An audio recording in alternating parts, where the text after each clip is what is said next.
Hi guys, welcome to day 20 of the recovery diary. And I had said at the very beginning of this that I was going to commit to 20 days posting to give a bit of a run and to make it something that was consistent over a period of time. And so it's been really beneficial for me personally. A lot of things have happened and opened up as I've begun to do that. And I really hope it's been of benefit to others as well. Things are going to change now a little bit as I move forward. There's going to be some developments.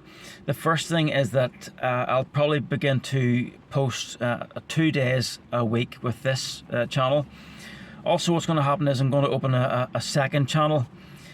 This one's going to be specifically for people who want to hear things from a biblical perspective. So I've talked a little bit about my Christian history and how that has affected my life and where I've come from with all that. And there's a lot of things I want to share from a biblical perspective which will be of a specific interest to those who come from a Christian perspective and background. So I'll probably post at least 1 day a week with that one. So just for the finale then for this run, my vitality monitor, as I normally come up with, is usually sitting somewhere between 4 and 5, certainly has been for the last while. I took a bit of a dip from 6.5 down to about 5.5. I've mentioned the reasons for that in yesterday's post. Today I'm beginning to rise again. I think I'm about 6 out of 10 at the moment, so heading in the right direction with that again, so which is good to see. So over this last while I've mentioned some of the things which have been a struggle for me, or things which have been a trigger for making the journey for me more difficult, or things which have caused the chronic fatigue syndrome symptoms to be triggered. There's 3 main things which have an effect on me and will have an effect on everyone, and I'm going to talk about those in a wee second. But the first 2 that I've talked about is nutrition, and talking about things which we can eat which sometimes are intolerances or sensitivities which can have a drag on our immune system and can pull us down. The second thing is poor sleeping habits. So especially not getting to sleep before 12 o'clock is a big one for me, and I need to make sure I always am consistent with that if I'm going to feel better and continue to improve.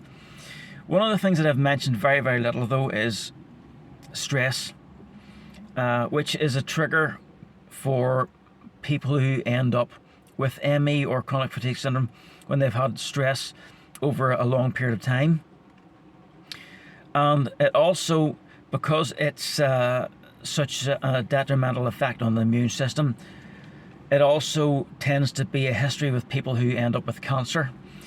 And over this last number of years, since I've come to understand these kinds of things, I can't remember the last time I came across someone who was diagnosed with cancer that hadn't had a long, protracted period of stress through some sort of circumstance in their lives. And the reason this has such an impact on us is that it is a load on our immune system. Like I've mentioned, a lack of nutrients or toxins in our diet, or lack of quality sleep. These are the kinds of things which really pull our immune system down. They're like a suppressing effect on our immune system. And it's the same for me if I'm trying to recover from this. These 3 things have got to be really in the right place in order for me to recover from this.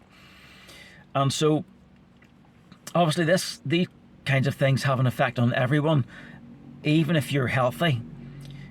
If you're not in the right place with these 3 things, they can trigger health problems further down the line.